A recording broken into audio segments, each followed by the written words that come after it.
From the kitchen of Scrumptious Orchard and Garden, this is the everyday sauteed pepper recipe. The ingredients are super simple. Peppers, salt, olive oil, and garlic.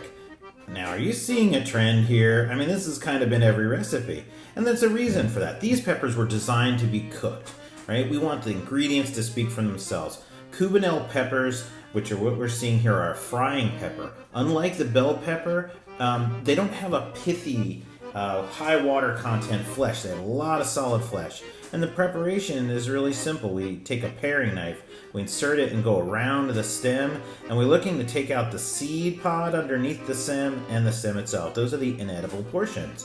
So it's really critical that we get all the seeds out. So after we get the stem and the seed pods out, we're going to go over to the sink and give them another rinse. And we don't want any seeds. This will really make it so like they're no fun to eat. The seeds get in your mouth and they're kind of weird.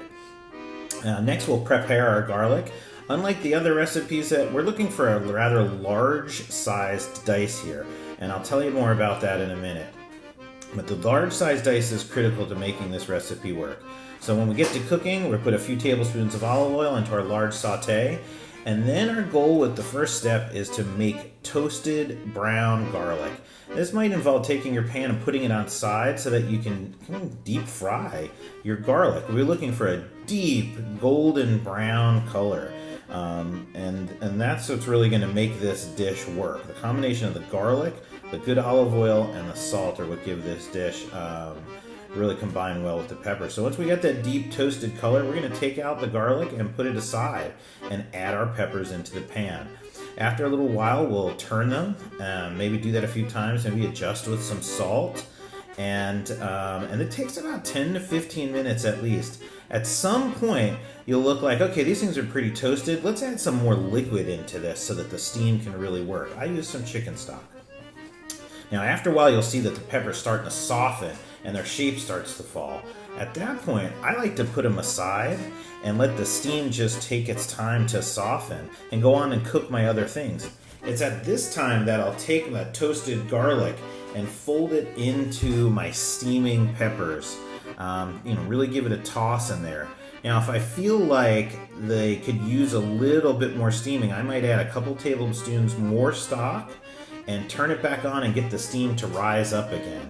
This is where I think as a cook you really have to use your instincts, because at the end when everything's done and you plate this dish up, you want to have a soft, fallen, I guess, for lack of better words, pepper. So get them onto your plate and then take some of those pan juices and drizzle them over top of your cooked peppers. Make sure there's plenty of salt here because the salt is really what brings the pepper flavor out. You'll find that this is an incredibly good complement to a meat sauce, pasta dish. Your family's gonna love it. And this is a classic dish. So thank you for watching our everyday sauteed pepper recipe from the kitchen of Scrumptious Orchard and Garden. If you've loved this, please hit the like button and consider subscribing to our channel.